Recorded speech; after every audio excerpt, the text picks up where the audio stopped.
ನಮಸ್ಕಾರ. ಅತಿಥಿ ಕಾರ್ಯಕ್ರಮಕ್ಕೆ ಸ್ವಾಗತ. ನಾನು ನವಿತಾ ಜೈನ್. ನಮ್ಮ ಇವತ್ತಿನ ಅತಿಥಿ ಸಂಸದ ಪ್ರತಾಪ್ ಸಿಂಹ ಅವರ ಪತ್ನಿ ಅರ್ಪಿತಾ. ಕಾರ್ಯಕ್ರಮಕ್ಕೆ ಸ್ವಾಗತ.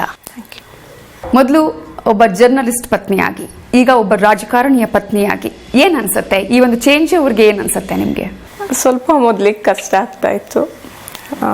ಆಗ ಬರೀ ನಾನು, ನನ್ನ ಗಂಡ, ನನ್ನ ಮಗು ಅಷ್ಟೇ. ಈಗ ಸ್ವಲ್ಪ ಬೇರೆಯವ್ರನ್ನ ಕೇರ್ ಮಾಡಬೇಕಾಗತ್ತೆ. ಸ್ವಲ್ಪ ಜವಾಬ್ದಾರಿ ಜಾಸ್ತಿ ಇದೆ. ಹೇಗೋ ಹಾಗೆ ನಿಭಾಯಿಸ್ಕೊಂಡು ಹೋಗ್ತಾ ಇದ್ದೀವಿ. ರಾಜಕಾರಣಿಯ ಪತ್ನಿಯಾಗಿ ಇಷ್ಟ ಆಗಿದೆಯಾ ಅಥವಾ ಒಬ್ಬ ಜರ್ನಲಿಸ್ಟ್ ಪತ್ನಿಯಾಗಿ ಇಷ್ಟ ಆಗಿದ್ದ ನಿಮ್ಗೆ? ನಾನು ಇಷ್ಟಪಟ್ಟಿದ್ದು ಜರ್ನಲಿಸ್ಟ್ನೇ. ಅದು ಹೇಗೋ ಆಕ್ಸಿಡೆಂಟಲ್ ಆಗಿ ರಾಜಕಾರಣಿ ಆಗಿದ್ದಾರೆ. ಅವರು ಹೇಗಿರ್ತಾರೆ ಹಾಗೆ ಅವ್ರನ್ನ ಇಷ್ಟಪಡ್ತಾ ಇರ್ತೀನಿ. ಪ್ರೀತಿಸಿ ಮದುವೆ ಆದವರು ನೀವು, ಹಾಗಾಗಿ ಪ್ರತಾಪ್ ಸಿಂಹ ಅವರನ್ನ ಇಷ್ಟಪಟ್ರು, ಅವರ ವ್ಯಕ್ತಿತ್ವವನ್ನ ಇಷ್ಟಪಟ್ರು, ಅವರ ಬರವಣಿಗೆಯನ್ನ ಇಷ್ಟಪಟ್ರು ನೀವು? ಆಕ್ಚುಲಿ ಅವ್ರ ವ್ಯಕ್ತಿತ್ವನೇ ಇಷ್ಟಪಟ್ಟಿದ್ದು. ಬರವಣಿಗೆನ ನಾನು ನಿಜ ಹೇಳ್ಬೇಕಂದ್ರೆ ಮೊದಲು ಓದೇ ಇರಲಿಲ್ಲ. ಅವ್ರಿಗೂ ಒಂದು ಆಸೆ ಇತ್ತಂತೆ, ಬರವಣಿಗೆ ನೋಡಿ ಇಷ್ಟಪಡೋರು ತುಂಬಾ ಜನ ಇದ್ರು ಅವ್ರಿಗೆ. ಹಾಗಾಗಿ ಅದು ಗೊತ್ತಿಲ್ಲದ ಅವ್ರನ್ನ ಮದುವೆ ಆಗ್ಬೇಕು ಅಂತ ಇಷ್ಟ ಇತ್ತಂತೆ.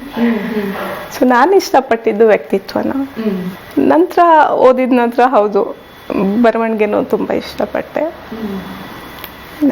ಅಲ್ಲಿವರೆಗೂ ನೀವು ಅವ್ರದ್ದು ಯಾವುದೇ ಆರ್ಟಿಕಲ್ ಓದಿರ್ಲಿಲ್ಲ? ಇಂತಹ ಒಂದು ಪತ್ರಿಕೆಯಲ್ಲಿ ಕೆಲಸ ಮಾಡ್ತಾರೆ ಅಥವಾ ಇಂತಹ ಒಂದು ಆರ್ಟಿಕಲ್ ಬರೀತಾರೆ, ಕಾಲಮ್ ಬರೀತಾರೆ, ಯಾವುದು ಗೊತ್ತಿರ್ಲಿಲ್ಲ? ಇಲ್ಲ. ನಾನು ಆವಾಗ ಅವರು ವಿಜಯ ಕರ್ನಾಟಕ ಓದ್ತಾ ಇದ್ರು. ನಮ್ಮಲ್ಲಿ ಹೆಚ್ಚು ಪ್ರಜಾವಾಣಿ ಓದ್ತಾರೆ ನಮ್ಮ ಊರ ಕಡೆ. ಹಾಗಾಗಿ ನಾವು ಪ್ರಜಾವಾಣಿ ಓದುಗರು. ಹಾಗಾಗಿ ನಮಗೆ ಇವ್ರದ್ದು ಪರಿಚಯನೇ ಇಲ್ಲ. ನಿಮಗೆ ಜರ್ನಲಿಸಮ್ ಅಲ್ಲ ಇಂಟ್ರೆಸ್ಟ್ ಇತ್ತಾ? ಅದ್ರ ಬಗ್ಗೆ ಯೋಚನೆ ಮಾಡಿಲ್ಲ. ಓಕೆ. ಆ ಟೈಮಲ್ಲೂ ಕೂಡ ಒಬ್ಬ ಜರ್ನಲಿಸ್ಟ್ ನಾನು ಮದುವೆ ಆಗ್ತೀನಿ ಅಂತ ಅನ್ಕೊಂಡಿರ್ಲಿಲ್ಲ ಅನ್ಸುತ್ತೆ? ಆ ಥರ ಅಲ್ಲ. ನಾನು ಐ ಎ ಗುಡ್ ರೀಡರ್. ನಾನು ತುಂಬ ನಾವೆಲ್ಸು ಈ ಥರ ಎಲ್ಲ ಓದ್ತಾ ಇರ್ತೀನಿ. ನಾನು S.L. ಭೈರಪ್ಪ ಅವ್ರದ್ದು ದೊಡ್ಡ ಅಭಿಮಾನಿ. ಅವ್ರದ್ದೆಲ್ಲ ನಾವೆಲ್ಗಳನ್ನ ಓದಿದ್ದೀನಿ. ಹಾಗಾಗಿ ನಾನು ಸ್ವಲ್ಪ ಇಂಟ್ರೋವರ್ಟ್. ಮತ್ತೆ ಹೆಚ್ಚಾಗಿ ನನ್ನ ಭಾವನೆಗಳನ್ನಾಗಲಿ ನನ್ನ ಇದನ್ನಾಗಲಿ ಯಾರ ಹತ್ರನೂ ಹೇಳ್ಕೊಳ್ಳಲ್ಲ. ಸೊ ಇದ್ರ ಜೊತೆನೆ ನಾನು ಈಗ ನಾವೆಲ್ಗಳಲ್ಲಿ ಬರೋ ಕ್ಯಾರೆಕ್ಟರ್ಸೇ ನನ್ನ ಫ್ರೆಂಡ್ಸ್ ಆಗಿರ್ತಾರೆ ಎಷ್ಟೋ ಸರಿ. ನನಗೇನೋ ಒಂದು ಶಕ್ತಿ ಬೇಕೋ, ಇದು ಬೇಕೋ, ಆ ನಾವೆಲ್ ಇದ್ದು ಕ್ಯಾರೆಕ್ಟರ್ ನನಗೆ ಆನ್ಸರ್ ಮಾಡ್ತಾ ಇರುತ್ತೆ. ಸೊ ಇವನು ಪ್ರತಾಪ್ ಬರಿತಾನೆ ಅನ್ನೋದು ನನಗೆ ಇನ್ನೆಲ್ಲದಕ್ಕಿಂತ, ಎಲ್ಲ ಕ್ರೈಟೀರಿಯಾಗಳಿಗಿಂತ ಇದು ತುಂಬ ದೊಡ್ಡದು, ಸ್ಪೆಷಲ್ ಆಗಿ ಕಾಣಿಸ್ತು. ಆ ಕಾರಣಕ್ಕಾಗಿ ಫಸ್ಟ್ ಮನೆ ಪ್ರಪೋಸಲ್ ಬಂದಾಗ ಒಪ್ಕೊಂಡ್ಬಿಟ್ರಿ. ಓಕೆ. ಆ ನಂತರ ನೀವು ಪ್ರತಾಪ್ ಸಿಂಹ ಅವರ ಬರವಣಿಗೆಯನ್ನು ಓದಿದ್ರಿ. ನಿಮ್ಗೆ ತುಂಬಾ ಇಷ್ಟ ಆಗಿದಂತಹ ಲೇಖನ ಅಥವಾ ಆರ್ಟಿಕಲ್ ಅಥವಾ ಬುಕ್ ಯಾವ್ದು ನಿಮ್ಗೆ? ನನಗೆ ಬೆತ್ತಲೆ ಜಗತ್ತು ಆರ್ಟಿಕಲ್ಸ್ದು ಕಂಪೇಲ್ ಮಾಡಿ ಬುಕ್ ಮಾಡಿದ್ದಾರೆ. 16 ಬುಕ್ ಬಂದಿದೆ. ನಾನು ಎಲ್ಲದನ್ನೂ ಓದಿರ್ತೀನಿ. ಇನ್ಫ್ಯಾಕ್ಟ್ ಇವರು ಮೊದಲು ನನಗೆ ಸಿಕ್ಕಿದಾಗ may be the first gift something ಅದನ್ನೇ ಬುಕ್ನೇ ಕೊಟ್ಟಿದ್ದು. ಇನ್ನೇನು ಫಸ್ಟ್ ಗಿಫ್ಟ್ ಬುಕ್ಕೆ. ಈಗ ಅಂದ್ರೆ ನೀವು ಹೇಳಿದ್ರಿ ರೆಸ್ಪಾನ್ಸಿಬಿಲಿಟೀಸ್ ಜಾಸ್ತಿ ಇದೆ ಅಂತ ಹೇಳಿ. ಯಾವ ತರ ರೆಸ್ಪಾನ್ಸಿಬಿಲಿಟಿ ಜಾಸ್ತಿ ಆಗಿದೆ ಅಂತ ಅನ್ಸುತ್ತೆ?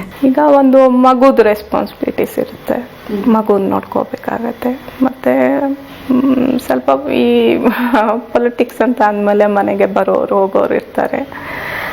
ಆಮೇಲೆ ಇಲ್ಲಿ ನಮ್ಮವರೇ ಇರ್ತಾರೆ.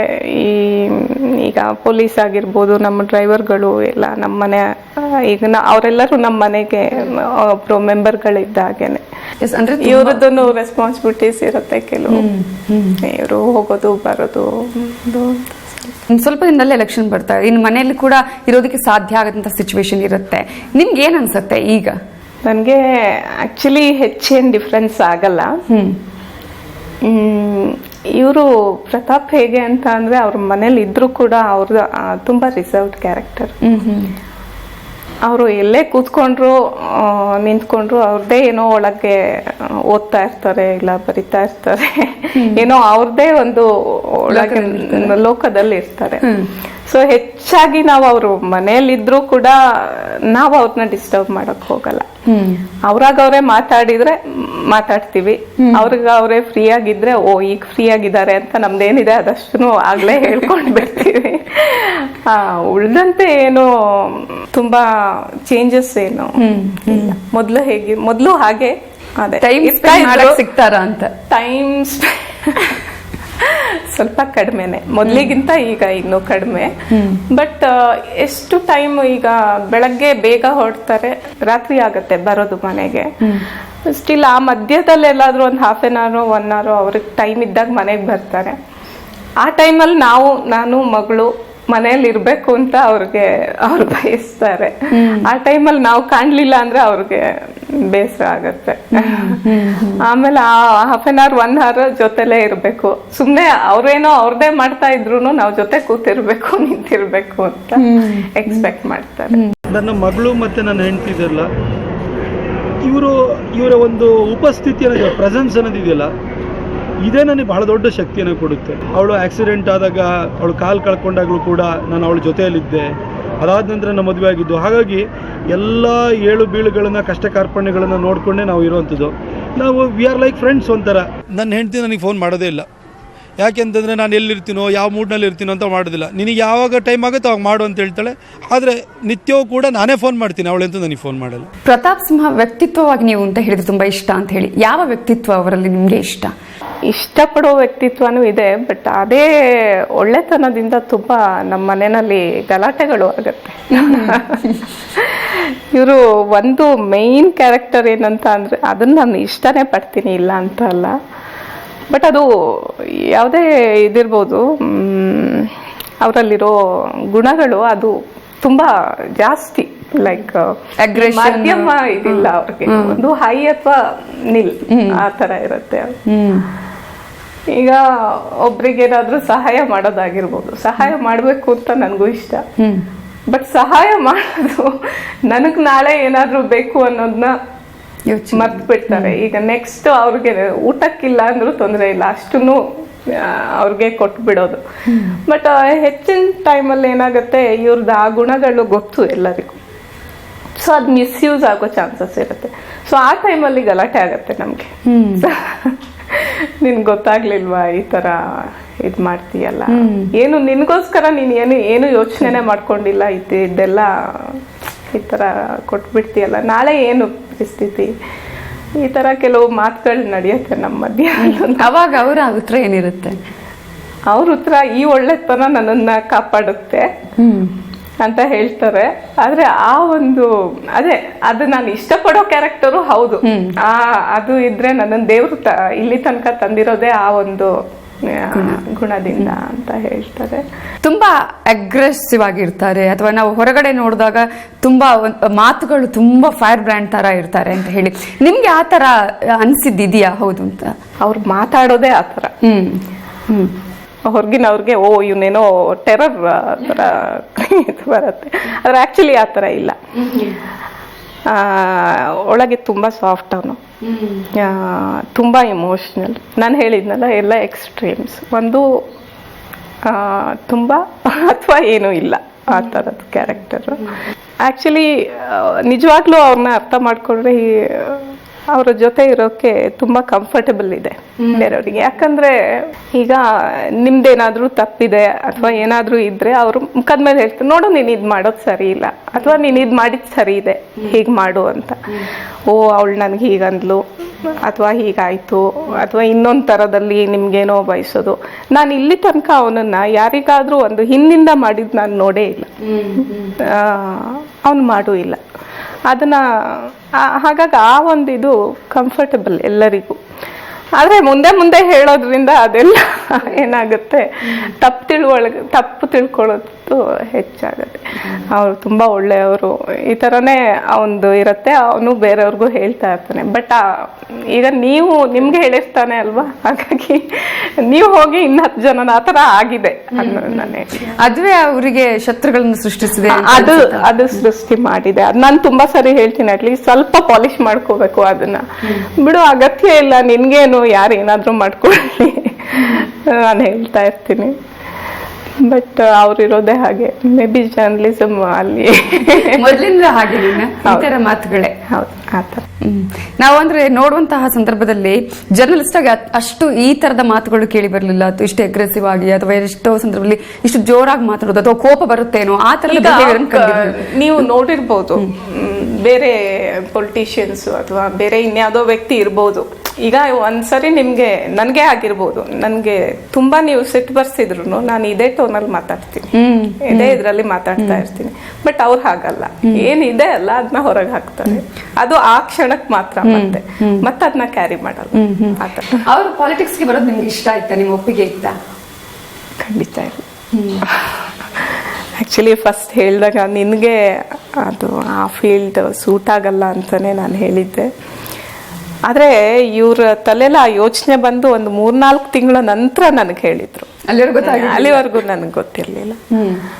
ನಿನ್ನ ಕ್ಯಾರೆಕ್ಟರ್ಗೆ ಅದು ಸೂಟ್ ಆಗಲ್ಲ, ಯೂಶ್ವಲಿ ಇದೆ ನಾನು ಹೇಳ್ದೆ ಅಲ್ಲ ಈ ಥರ, ಅದನ್ನೇ ಹೇಳಿದೆ ಅಷ್ಟೇ.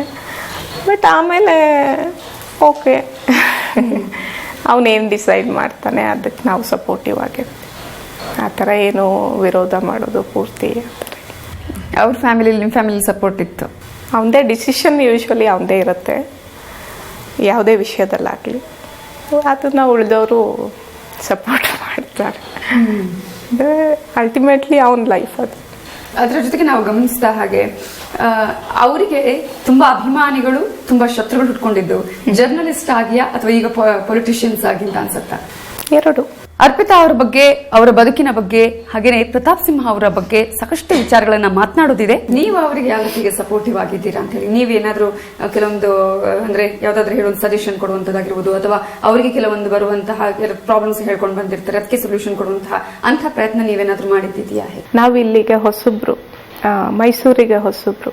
ಬಟ್ ನಾವು ಬಂದಾಗಿಂದ ಇಲ್ಲಿ ತನಕ ನಾವು ಯಾರೋ ಬೇರೆಯವರು ಅಂತ ನಮ್ಮ ಮೈಸೂರವರು, ಕೊಡಗಿನವರಾಗಿರ್ಬೋದು ಯಾವತ್ತೂ ಕಂಡಿಲ್ಲ.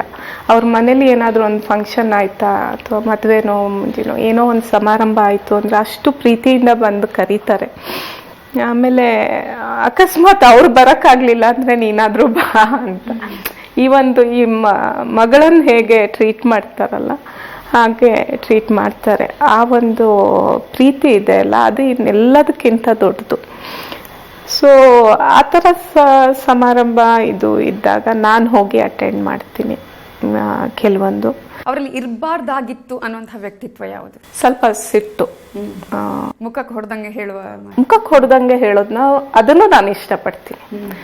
ಯಾಕಂದ್ರೆ ಹಿಂದೆಯಿಂದ ಇನ್ನೇನೋ ಮಾಡೋಕ್ಕಿಂತ ಮುಖಕ್ಕೆ ಹೊಡೆದಂಗೆ ಹೇಳೋದು ಅದು ಆಕ್ಚುಲಿ ಒಳ್ಳೇದು. ಬಟ್ ಆ ಟೈಮಿಗೆ ಎಲ್ಲರೂ ಅದನ್ನ ಒಂದೇ ಥರ ರಿಸೀವ್ ಮಾಡಲ್ಲ ಅಷ್ಟೇ. ಅದೇ ಸ್ವಲ್ಪ ಸಿಟ್ಟನ್ನ ಕಡಿಮೆ ಮಾಡ್ಕೋಬೇಕು. ಅದನ್ನ ಕಡಿಮೆ ಮಾಡಿಸಿದೆ ಪಾಲಿಟಿಕ್ಸ್ ಅನ್ನೋದು. ಅದರ ಜೊತೆಗೆ ನಾವು ಗಮನಿಸೋದು ಹುಣಸೂರಿನಲ್ಲಿ ಒಂದು ಘಟನೆ ಆಯ್ತು ಅಂತ ಹೇಳಿ, ಆ ಘಟನೆ ನೋಡಿದಾಗ ನಿಮ್ಗೆ ಏನ್ ಅನಿಸ್ತು? ಅದ್ ಮಾಡಿದ್ದು ಸರಿ ಅಂತ ಅನಿಸ್ತಾ? ಅದು ಆಗಿದ್ದಕ್ಕಿಂತ ಅದು ಯಾವ ತರ ಪೊಟ್ರೆ ಆಯ್ತಲ್ಲ, ಅದು ತುಂಬಾ ತಪ್ಪಾಗಾಯ್ತು. ಅದೇನು ದೊಡ್ಡ ವಿಷಯ ಆಗಿರ್ಲಿಲ್ಲ, ಅಲ್ಲಿ ಏನೂ ಆಗಿಲ್ಲ. ಏನು ಬ್ಯಾರಿಕೇಡ್ ತಳ್ಳಿದ್ದಾರೆ ಬಿಟ್ರೆ ಇನ್ನು ಯಾವ ಡ್ಯಾಮೇಜು ಆಗಿಲ್ಲ. ನಾನು ಹೇಳ್ದೆ ಅಲ್ಲ, ಅದು ಪ್ರತಾಪ್ ಇದು ಒಂದು ಇದು ಇದೆ. ಹೌದು, ಏನು ಸಡನ್ ರಿಯಾಕ್ಷನ್, ಅದನ್ನ ಇನ್ಯಾರೋ ಆದ್ರೂ ಮಾಡಿರ್ತಾ ಇದ್ರು, ಅದಕ್ಕಿಂತ ದೊಡ್ಡದ್ದು ಮಾಡಿದ್ದಾರೆ.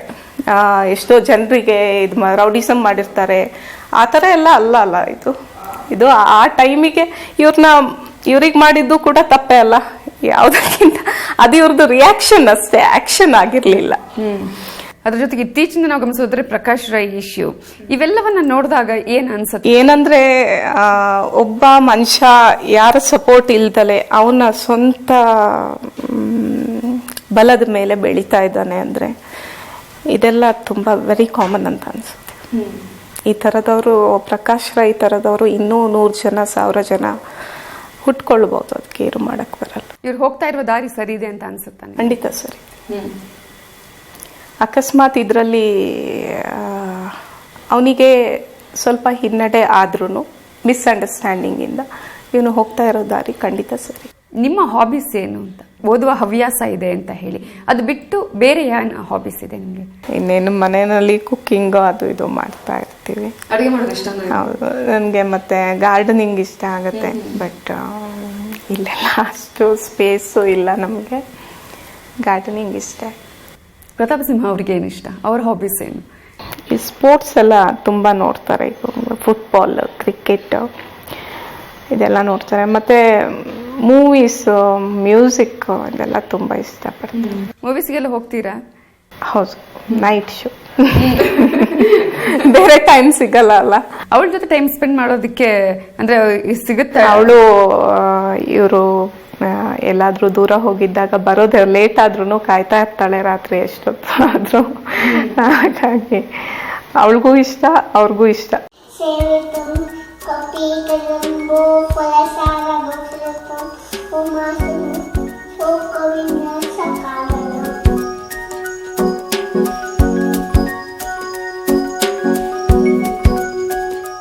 ಎಷ್ಟು ಟೈಮ್ ಇರತ್ತೆ. ಈಗ ಹೆಚ್ಚಿನ ಸರಿ ಎಲ್ಲಾದರೂ ಇಲ್ಲೇ ಮೈಸೂರಲ್ಲಿದ್ದಾಗ ಅವಳನ್ನ ಪಿಕ್ ಮಾಡೋಕ್ಕೆ ಹೋಗ್ತಾರೆ, ಸ್ಕೂಲಿಂದ ಪಿಕ್ ಮಾಡೋಕ್ಕೆ. ಅಷ್ಟು ಹೇಗಾದ್ರೂ ಒಂದು 1/4 ಗಂಟೆ ಮಧ್ಯದಲ್ಲಿ ಟೈಮ್ ಮಾಡ್ಕೊಂಡು ಅವಳನ್ನ ಪಿಕ್ ಮಾಡೋದು, ಅದೆಲ್ಲ ತುಂಬಾ ಇಷ್ಟ. ಈ ಹಿಂದೆ ನಾವು ಗಮನಿಸಿದ್ವಿ, ಹಿಂದೆ ಕೂಡ ಅವ್ರು ಸಾಕಷ್ಟು ಥ್ರೆಟ್ ಬರ್ತಾ ಇತ್ತು ಅಂತ ಹೇಳಿ. ಅವಾಗ ಯಾವಾಗಾದ್ರೂ ಭಯ ಆಗಿದ್ದಿದ್ಯಾ ನಿಮ್ಗೆ? ಅವ್ರ ಹೆಸರು ಕೇಳಿ ಬರ್ತಿತ್ತು, ಮೀಡಿಯಾದಲ್ಲಿ ಬರ್ತಾ ಇತ್ತು. ಭಯ ಆಗತ್ತೆ ಆ ಟೈಮಲ್ಲಿ, ಇಲ್ಲ ಅಂತ ಹೇಳಕ್ಕಾಗಲ್ಲ. ಈ ಥರ ಯಾರೋ ಸಿಕ್ಕಿದ್ದಾರೆ, ಅವರು ಈ ಥರ ಇದು ಮೇನ್ ಟಾರ್ಗೆಟ್ ಇದ್ದಿದ್ದು ಇವರು ಅಂತ ಹೇಳ್ತಾ ಇದ್ದಾರೆ, ಈ ಥರ ಎಲ್ಲ ಮೀಡಿಯಾದಿಂದ ಕೇಳಿರ್ತೀವಿ ನಾವು. ಆ ಟೈಮಲ್ಲಿ ನಾನು ಯೂಶ್ವಲಿ ಯಾರ್ದು ಫೋನ್ ಎತ್ತಲ್ಲ, ಇದು ಮಾಡಲ್ಲ. ಯಾಕಂದರೆ ಎಷ್ಟು ಫೋನ್ ಎತ್ತಿದ್ರು ಇದೆ ಅಲ್ಲ, ಹೀಗೆ ಇರುತ್ತೆ. ಈ ಹಿಂದೆ ಕೂಡ ಸೆಂಟ್ರಲ್ ಮಿನಿಸ್ಟರ್ ಆಗುವಂತಹ ಚಾನ್ಸ್ ಇತ್ತು, ಆ ನಂತರ ಕೈ ತಪ್ಪಿತು ಅಂತ ಹೇಳಿ. ಆ ಟೈಮಲ್ಲಿ ಆಸೆ ಇತ್ತ ಮಿನಿಸ್ಟರ್ ಆದ್ರೆ ಚೆನ್ನಾಗಿ? ಇಲ್ಲ, ನಾವು ಅದ್ರ ಬಗ್ಗೆ ಒಂದು ಥಾಟ್ ಕೂಡ ಕೊಟ್ಟಿಲ್ಲ ಅಂತಾನೆ ಹೇಳ್ಬೇಕು. ನಾವು ಮಾತು ಆಡಲ್ಲ ಆ ವಿಷಯ, ನಾವು ಅದನ್ನ ಯೋಚನೆ ಮಾಡಿಲ್ಲ. ನನ್ನ ಯೋಚನೆಗೆ ಬರಲ್ಲ ಅದು. ಅವ್ರಿಗೆ ಆ ತರದ ಕನಸಿದ್ಯಾ ಅಂದ್ರೆ ಜನರ ಸೇವೆ ಮಾಡೋದಕ್ಕೆ ಅಂತ? ಈಗ ಸಿಕ್ಕಿರೋ ಒಂದು ಸುವರ್ಣ ಅವಕಾಶ ಅಂತ ಹೇಳ್ಬೋದು. ಇದನ್ನ ಮ್ಯಾಕ್ಸಿಮಮ್ ಹೇಗೆ ಯುಟಿಲೈಸ್ ಮಾಡ್ಕೋಬೇಕು, ಹಾಗ ಅವ್ನು ಮಾಡೋದಕ್ಕೆ ಅವನ್ನ ಇದನ್ನ ಓಡಿಸ್ತಾನೆ, ಬುದ್ಧಿವಂತಿಕೆನ ಉಪಯೋಗಿಸ್ತಾನೆ, ತಲೆ ಓಡಿಸ್ತಾನೆ. ಬಿಟ್ರೆ ಇನ್ನೇನೋ ಆಗಬೇಕು, ಇನ್ಯಾವುದೋ ಲಾಬಿಂಗ್ ಮಾಡಬೇಕು, ಅದ್ರ ಬಗ್ಗೆ ಖಂಡಿತ ಇಲ್ಲ. ಇಂತಹ ಒಂದು ಪ್ರೋಗ್ರಾಮ್ಗೆ ಅಥವಾ ಇಂತಹ ಫಂಕ್ಷನ್ಗೆ ಅಥವಾ ಇಂತಹ ಕೆಲಸಕ್ಕೆ ಬರಲೇಬೇಕಾಗಿತ್ತು, ಬರಲೇ ಇಲ್ಲ ಅನ್ನುವಂಥದ್ದು ಇನ್ಸಿಡೆಂಟ್ ಇದೆಯಾ? ಆ ಥರ ಲಾಸ್ಟ್ ಇಯರ್ ಅವ್ರದ್ದು ತಮ್ಮಂದೇ ಮದುವೆ ಆಯಿತು. ನಮ್ಮಲ್ಲಿ ಮದುವೆ ಅಂದರೆ ಹಿಂದಿನ ದಿನ ಶಾಸ್ತ್ರ ಅದು ಇದು ಎಲ್ಲ ಇರುತ್ತೆ. ಬಟ್ ಅದು ಯಾವುದಕ್ಕೂ ಬರೋಕ್ಕಾಗಲಿಲ್ಲ ಇವರಿಗೆ. ನಿಮ್ಮ ಮಗಳಿಗೆ ಪಾಲಿಟಿಕ್ಸ್ ಬಗ್ಗೆ ಅಥವಾ ರಾಜಕಾರಣ ಅಂದ್ರೆ ಏನು ಅನ್ನೋದ್ರ ಬಗ್ಗೆ ಏನಾದರೂ ಗೊತ್ತಿದೆಯಾ? ಅದಕ್ಕೇನೋ ಗೊತ್ತಿಲ್ಲ. ಮೊನ್ನೆ ನರೇಂದ್ರ ಮೋದಿ ಅವರು ಬಂದರು, ಅವಳಿಗೆ ಚಾಕ್ಲೇಟ್ ಕೊಟ್ಟರು. ಅದು ಅವಳು ಚಿಕ್ಕವಳಿದ್ದಾಗಿನ ಇನ್ನೂ ಸರಿಯಾಗಿ ಮಾತೇ ಬರ್ತಾ ಇರ್ಲಿಲ್ಲ. ಅವಾಗಲೇ ಈ ಟಿವಿಲೆಲ್ಲ ನೋಡ್ಬಿಟ್ಟು ಮೋದಿ ಮಾಮ ಅಂದ್ರೆ ನಾವು ಉಳ್ದವ್ರು ಮಾತಾಡ್ತಾ ಇರ್ತೀವಲ್ಲ, ಹಾಗೆ ಹೇಳ್ತಾ ಇರ್ತಾಳೆ. ಸೊ ಮೋದಿ ಮಾಮ ಅವಳನ್ನ ಮಾತಾಡ್ಸಿದ್ದು ಖುಷಿಯಾಗಿದೆ. ಆದ್ರೆ ಏನೋ ಒಂದು ಅದೆಲ್ಲ ಗೊತ್ತಿಲ್ಲ, ಉಳಿದಿದ್ದೆಲ್ಲ ಗೊತ್ತಾಗೋ ವಯಸ್ಸಲ್ಲ. ತುಂಬಾ ಇಷ್ಟನಾ ಪ್ರತಾಪ್ ಸಿಂಹ ಅವ್ರಿಗೆ ಮಗಳಂದ್ರೆ? ಮೋಸ್ಟ್ಲಿ ಇನ್ನೆಲ್ಲದಕ್ಕಿಂತ ಮಗಳೇ ಹೆಚ್ಚು. ನಿಮ್ಮ ಯಾವ ಅಡುಗೆ ಇಷ್ಟ ಅವ್ರಿಗೆ? ಪ್ರತಾಪ್ಕ ಅವ್ರಿಗೆ ಇಷ್ಟ ಆಗೋದೆ ನಾನ್ ವೆಜಿಟೇರಿಯನ್ ಫುಡ್. ನಿಮ್ಗೆ ಈ ಒಂದು ಧೈರ್ಯ ಆಗಿರ್ಬೋದು ಅಥವಾ ಈ ತರ ಒಂದು ಗಟ್ಟಿತನ ಯಾವತ್ತಿಂದ ಬಂದಿತ್ತು? ಯೂಶ್ವಲಿ ನಾವು ಮಲೆನಾಡವ್ರು, ಮೇ ಬಿ ಮಲೆನಾಡವ್ರೆ ಹೀಗಿರ್ತಾರೆ ಅಂತ ಅಂತಾರೆ, ಅದು ನನ್ನಲ್ಲೂ ಇರ್ಬೋದು. ಆಕ್ಸಿಡೆಂಟ್ ಆದ ಟೈಮಲ್ಲೂ ಕೂಡ ನೀವು ಅಷ್ಟು ಬೇಗ ಚೇತರಿಸ್ಕೊಂಡ್ರಿ, ಒಂಥರ ಸ್ಫೂರ್ತಿ, ಎಲ್ರಿಗೂ ಕೂಡ ಇನ್ಸ್ಪಿರೇಷನ್ ಆದ್ರಿಂದ ಪ್ರತಾಪ್ ಸಿಂಹ ಅವರೇ ಕೂಡ ಫೇಸ್ಬುಕ್ ಅಲ್ಲಿ ಬರ್ಕೊಂಡಿದ್ರು, ಅವಳ ಆ ಒಂದು ಚೇತರಿಕೆ ಎಲ್ರಿಗೂ ಕೂಡ ಮಾದರಿ ಅಂತ ಹೇಳಿ. ಆಕ್ಚುಲಿ ಬೇಗ ಚೇತರಿಸ್ಕೊಂಡಿಲ್ಲ. ಆ ಟೈಮಲ್ಲಿ ತುಂಬ ಆಗ್ತಾ ಇತ್ತು ನಮ್ಮ ಲೈಫಲ್ಲಿ. ನನಗೆ ಆಕ್ಸಿಡೆಂಟ್ ಆಗೋ ಒಂದು 6 months ಬ್ಯಾಕ್ ನನ್ನ ತಂದೆ ಹೋಗ್ಬಿಟ್ರು ಇದೇ ಥರ ಆಕ್ಸಿಡೆಂಟಲ್ಲಿ. ಮತ್ತು ನನಗೆ ಆಕ್ಸಿಡೆಂಟ್ ಆಯಿತು. ಆಮೇಲೆ ಇನ್ನೂ ಈ ಸುತ್ತ ಈ ದುಃಖ ಅನ್ನೋದಿದೆಯಲ್ಲ, ಅದು ಇನ್ನೂ ಜಾಸ್ತಿ ಆಯಿತು.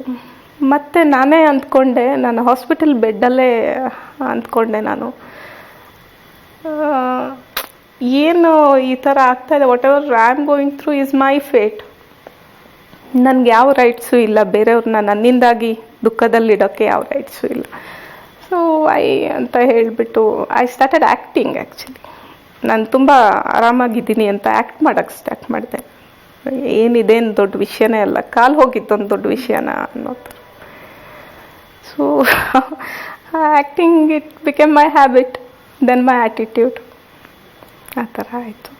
ಸೊ ಇದರಿಂದ ನಾನು ಹಾಗೆ ನಿಜ ಹೇಳಬೇಕಂದ್ರೆ ಆ ನೋವು ಇದು ನನಗೆ ಇದ್ದೇ ಇದೆ. ನನ್ನ very good friend and doctor ಅವ್ರು ನನಗೆ ಹೇಳಿದರು, ಅರ್ಪಿತಾ, ಈ ಪೇಯ್ನ್ ಅನ್ನೋದು ನಿನ್ನನ್ನು ಇನ್ನು ಬಿಡಲ್ಲ, ಬಟ್ ಪೇಯ್ನ್ ಜೊತೆ ಬದುಕೋದು ಹೇಗೆ ಅನ್ನೋದನ್ನ ನೀನು ಕಲ್ತ್ಕೊಳ್ಬೇಕು. ಏನು ಕಾಲಷ್ಟೇ ಅಲ್ಲ ಹೋಗಿರೋದು. ಅಕಸ್ಮಾತ್ ಎಲ್ಲದೂ ಸರಿ ಇದ್ದು ನಿನ್ನ ತಲೆಗೆ ಏನಾದರೂ ಆಗಿಬಿಟ್ಟಿದ್ರೆ, ಇನ್ನೊಬ್ಬರು ನಿನ್ನನ್ನು ಮಾಸ್ಟರ್ ಮಾಡಬೇಕಾಗಿದ್ದ ಪರಿಸ್ಥಿತಿ ಇದ್ದಿದ್ರೆ ಅದು ಹೇಗಿರ್ತಾ ಇತ್ತು? ಅದು ವರ್ಸ್ಟ್ ಅಲ್ವಾ?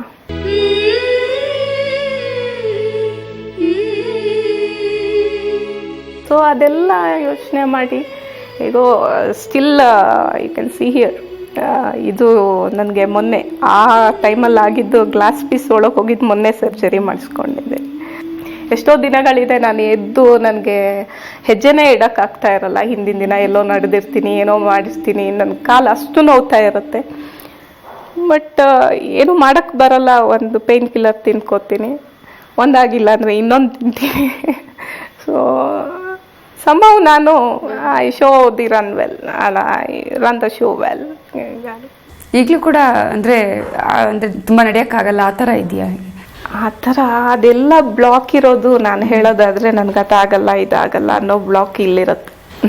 ಸೊ ಆ ಬ್ಲಾಕ್ ನನಗಿಲ್ಲ. ನನಗಿವತ್ತು ನೀವೇನಾದರೂ ಹೇಳಿದರೆ, ಚಾಲೆಂಜ್ ಮಾಡಿದರೆ ನಾನು ಏನು ಬೇಕಾದರೂ ಮಾಡ್ತೀನಿ. ಖಂಡಿತ. ನೀವೊಂದು 10 ಕಿಲೋಮೀಟ್ರ್ ನಡಿ ಅಂತ ನನಗಿವತ್ತು ಹೇಳಿದ್ರೆ ನಡೆದೇ ನಡೀತೀನಿ. ಮತ್ತು ನಾಳೆ ಏನಾಗುತ್ತೋ ನನಗೆ ಗೊತ್ತಿಲ್ಲ. ಸಾಕಷ್ಟು ವಿಚಾರಗಳು ನಮ್ಮ ಜೊತೆ ಹಂಚಿಕೊಂಡಿದ್ರು. Thank you very much. Thank you. ಇದು ಇವತ್ತಿನ ಅತಿಥಿ. ನೋಡ್ತಾ ಇರಿ ನ್ಯೂಸ್ 18 ಕನ್ನಡ, ಸದಾ ನಿಮ್ಮೊಂದಿಗೆ.